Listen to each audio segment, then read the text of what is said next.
'Cause I'm an albatross.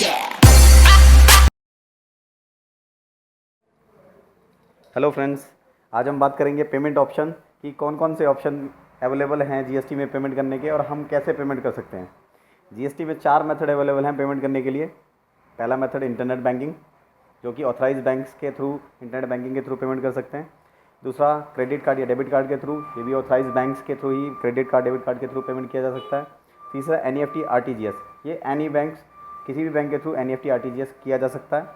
चौथा option है OTC यानी ओवर द काउंटर पेमेंट, मतलब बैंक के काउंटर पे जाके आप कैश पेमेंट कर सकते हैं, चेक से पेमेंट कर सकते हैं या डीडी से पेमेंट कर सकते हैं। लेकिन जहां आप OTC यानी ओवर द काउंटर पेमेंट के थ्रू कैश में पेमेंट करना चाहते हैं तो वहाँ एक लिमिटेशन है, 10,000 रुपये से ज़्यादा आप कैश काउंटर पे जमा नहीं कर सकते। जैसे जैसे आपने देखा होगा इनकम टैक्स में भी अभी एक लेटेस्ट अमेंडमेंट हुई है जहाँ पे 20,000 रुपये कैश पेमेंट का ऑप्शन था, उसे घटा के 10,000 रुपये कर दिया है। ऐसे ही यहाँ पे भी एक 10,000 रुपये की लिमिटेशन डाली गई है। तो आप देखेंगे कि दो इनकम टैक्स और इनडायरेक्ट टैक्स दोनों में पैरिटी लाने की कोशिश की है गवर्नमेंट ने। तो आप 10,000 से ज़्यादा कैश पेमेंट नहीं कर सकते, बट चेक और डीडी के लिए कोई लिमिट नहीं है। आप काउंटर पे जाके चालान फिल करके काउंटर पे जाके चेक और डीडी जमा कर सकते हैं। अब जैसे हमने डिस्कस किया कि 4 ऑप्शंस हैं, इन 4 ऑप्शंस में एक इंटरनेट बैंकिंग और कार्ड पेमेंट को एक ही ऑप्शन माना गया है जिसे ई पेमेंट कह रहे हैं हम लोग।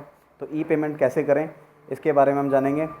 आपकी स्क्रीन पे एक चालान डिस्प्ले हो रहा है, यहाँ पे 3 ऑप्शंस दिए गए हैं।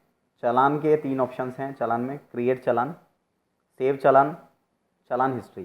यानी क्रिएट चालान के थ्रू आप चालान क्रिएट करेंगे, सेव चालान में आप अपने ऑलरेडी क्रिएटेड चालान को देख सकते हैं, और चालान हिस्ट्री में टोटल आज तक का जो चालान अपने वहाँ पे बनाया है, पेमेंट किया है, उसे आप चेक कर सकते हैं।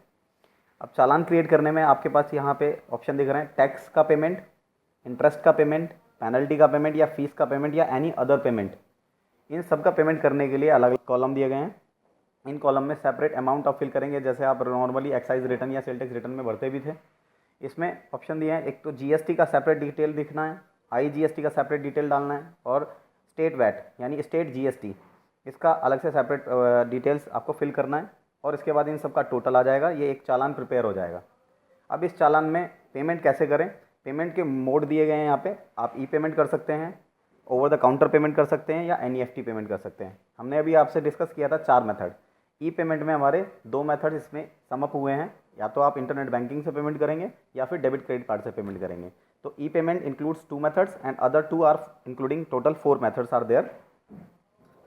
अब जैसे ही आप उसे फिल करके सेव करेंगे, ये विंडो आपके पास खुल जाएगी।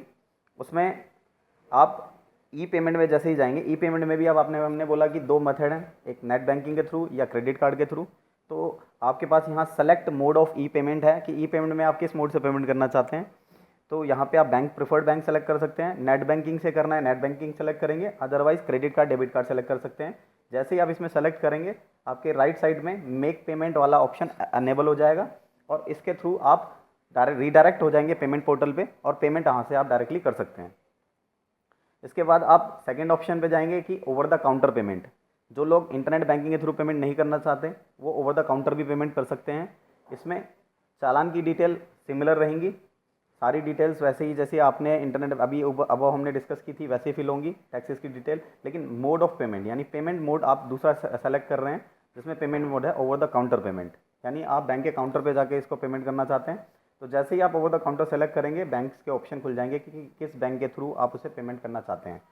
और वहाँ पे आपको ऑप्शन दिए गए हैं कि आप उसे कैश पेमेंट करना चाहते हैं, चेक से पेमेंट करना चाहते हैं या डिमांड ड्राफ्ट से पेमेंट करना चाहते हैं। इसमें से आप जैसे सेलेक्ट करेंगे, बैंक सेलेक्ट करेंगे और मोड सेलेक्ट करेंगे, उसके बाद इसको सेव करेंगे। सेव करते ही आप चालान जनरेट कर सकते हैं। चालान जनरेट होने के बाद आप उस कैश को, चेक को या डीडी को जाके बैंक के काउंटर पे जमा कर सकते हैं। तो इस तरह से पेमेंट आपका हो सकता है।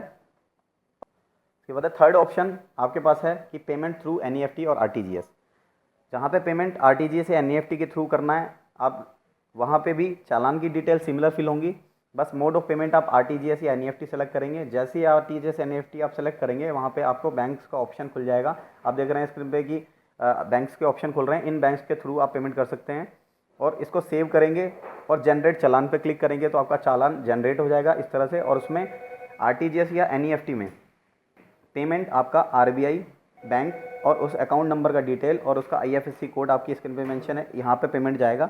NEFT की कन्फर्मेशन आने के बाद जैसे ही पेमेंट हो जाएगा, पेमेंट प्रोसेसिंग होगा और कंसर्न डिपार्टमेंट के अकाउंट में क्रेडिट हो जाएगा। तो क्रेडिट होने के बाद एक रिसिप्ट जनरेट हो जाएगी, रिसिप्ट ऑफ द चालान, तो जिसके अंदर आपके पास CIN नंबर मेंशन होगा। ये CIN नंबर रिसीविंग बैंक, यानी जिस बैंक अकाउंट में डिपार्टमेंट का अकाउंट है वो रिसीविंग बैंक क्रेडिट होने के बाद ये CIN नंबर जनरेट करेगा और पेमेंट वाले बैंक को कम्युनिकेट करेगा।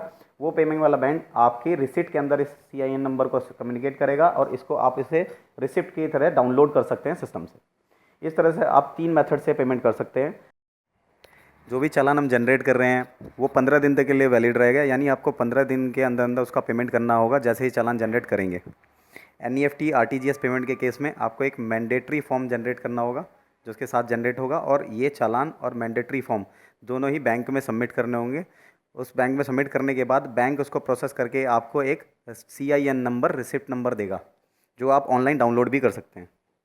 गवर्नमेंट ने रिसेंटली GST PMT 06 एक फॉर्मेट निकाला है जो स्पेसिफाई फॉर्मेट है, जो कि हम ऊपर डिस्कस कर चुके हैं, जो वेब पोर्टल पे हमने डिस्कस किया था। वेब फॉर्मेट वही फॉर्मेट ये है GST PMT 6, यानी इसके थ्रू पेमेंट होगा। अब आप देख रहे हैं कि ऊपर यहाँ पे CPIN number, date, challan expiry, GSTIN number, email address, ये सब डिटेल ऑटो फिल होंगी क्योंकि आप अपने लॉगिन में जाके इसको फिल कर रहे हैं, तो ये लॉगिन से ही आपकी डिटेल्स अपडेट कर देगा। तो ये डिटेल्स फिल करने की ज़रूरत नहीं है, ये ऑटो पॉपुलेटेड आएंगी। बाकी टैक्स डिटेल्स ही आपको फिल करनी है जैसे हमने ऊपर बताया। और ये इसका अदर मोड्स मैनुअल, ये जो हार्ड कॉपी फॉर्म है उसकी डिटेल्स दी गई हैं, ये हमने ऊपर डिस्कस की हैं। स्टिल हमने बहुत कोशिश की है कि इसमें सारे मेथड्स को डिटेल में बताया जाए आपको, लेकिन हो सकता है कुछ क्वेरी अभी पेंडिंग रह गई हो, तो आप हमें कांटेक्ट कर सकते हैं गिवन IDs पे। आप हमें ईमेल छोड़ सकते हैं, हम आपको रिस्पॉन्ड करेंगे।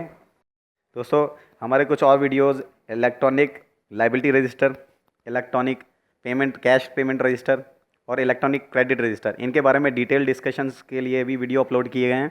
आप उसकी डिटेल जानकारी के लिए आप हमारे चैनल पे विजिट कर सकते हैं और वहाँ पे वीडियो देख सकते हैं। Thank you.